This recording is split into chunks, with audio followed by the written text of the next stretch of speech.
Hello, it's Carol Provenzano Murray coming at you from the Proven Property Team and Keller Williams Lakeside. Just wanted to touch base today and talk a little bit more about downsizing. I had put a video out prior regarding what do I do with all the stuff.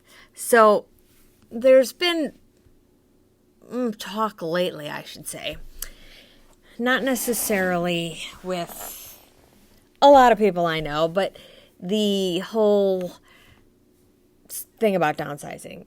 If I downsize, what do I do with all the stuff? If I downsize, how is my life going to change? If I downsize, what do I do with the finances? What do I do with the money that I get? Do I put it in an account? Do I pay off housing for a year? What do I do? Yeah, they're kind of a big decision, and they're decisions that are to be made, I guess,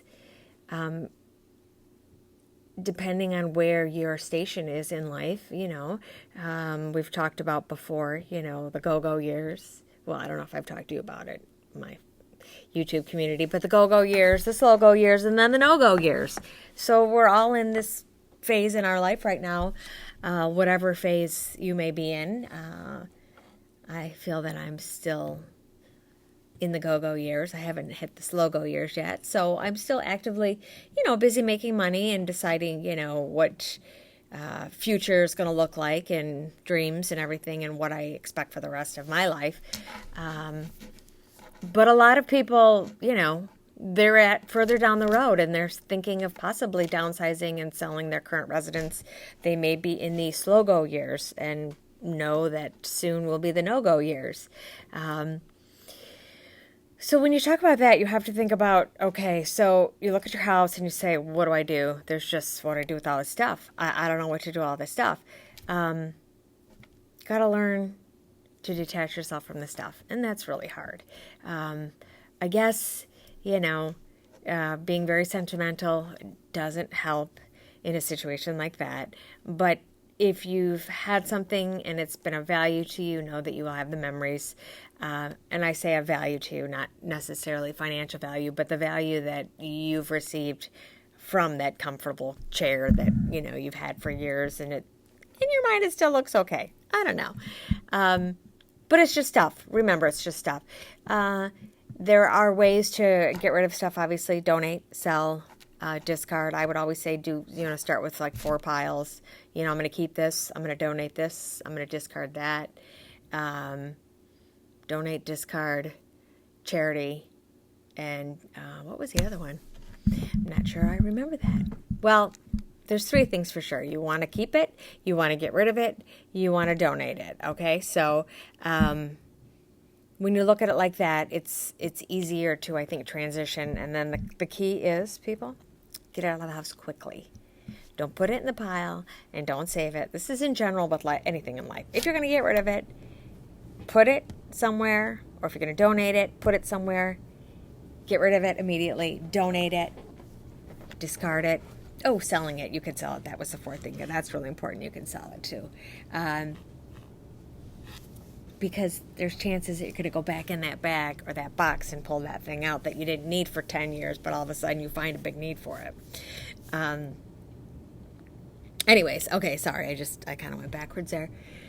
Okay, so that's very important. And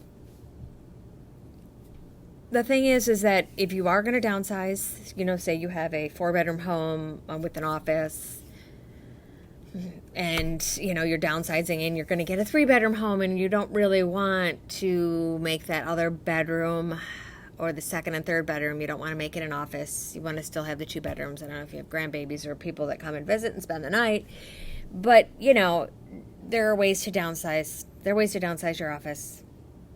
I was just at my husband's daughter and her husband house. That would be my stepdaughter and her husband. And she had a cute little stand-up desk in the corner of a little area. I believe that is actually their office. But there was some other stuff going on in there too. So it's like you can multi-purpose spaces. And actually, yes, because her husband had his desk upstairs in a little loft area. And so and they work remotely. So the point is that you don't need all the huge office furniture that we did in the 80s and 90s.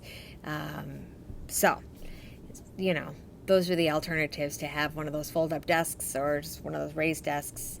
And, laptops are smaller now. You carry them with you, use them wherever you need, right? Today I'm making this video in my basement, which is it's very nice. And I have to laugh because it's one of the reasons why my husband talks about downsizing. We don't use the basement. So you know what? I'm making a video down here so I can say we're using the basement. Okay. I've talked about that.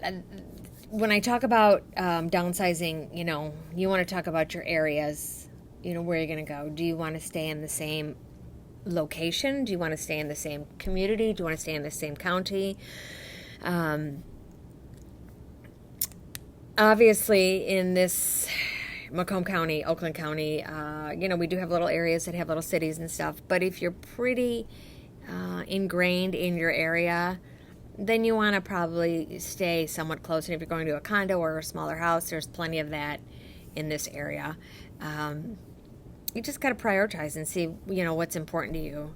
Do you not want the bigger house because you don't want to have all the work? Do you not want to have to pay or do all of the landscaping, the lawn cutting, the winter, the snow blowing and stuff like that? That all can add up, actually. But downsizing can have some financial benefits too, obviously. You could have a lower mortgage payment, no mortgage payment at all. Your maintenance items will be decreased probably. You have to take into consideration if you're moving to an area that has a homeowners association or condo association, what those costs are monthly. The biggest thing probably is to have to, if you're downsizing, if you've put a lot of time and effort and money into your home, it can be great, obviously, because you'd have a large financial benefit if you're able to sell it for what you feel it's worth, or what an actual buyer feels it's worth. That's a good thing. But if you move into a new place and you want to start the process all over again and make that place nice like you did your other place, then that's going to take money too. So you got to weigh and consider, right? Some people enjoy the thrill of working on houses and updating them, and that's very cool too. But yeah, and there are some people that just like to move constantly and to downsize a little bit. Well, downsize, and then maybe they're going to move into something a little bit bigger. So the beauty of this is that nothing is permanent. Well, death and taxes probably. But, if you move and you don't like it, then you just move again. That's what I always say. So don't take anything too seriously in this life because it goes quicker than we know it. If you want to try that new area that you've decided you always wanted to live, try it out. If it doesn't work in a year or so, then you move. And the key is get rid of all this stuff before you do that. Get rid of most of your stuff so there's hardly anything to move. And it will make your life a lot easier. So I think that's pretty much all I have to say today. I don't know as if I brought any relevance to anybody. It's probably more of a talking point for me, just kind of talking out the whole downsizing thing. There's a lot of advantages to downsizing. And there's a lot of advantages to staying. So just thought, if you're thinking about it, and you want to sell your house and you want to downsize, or you want to move before somebody else has to sell it for you, then think about that. If you have any questions, don't hesitate to contact me.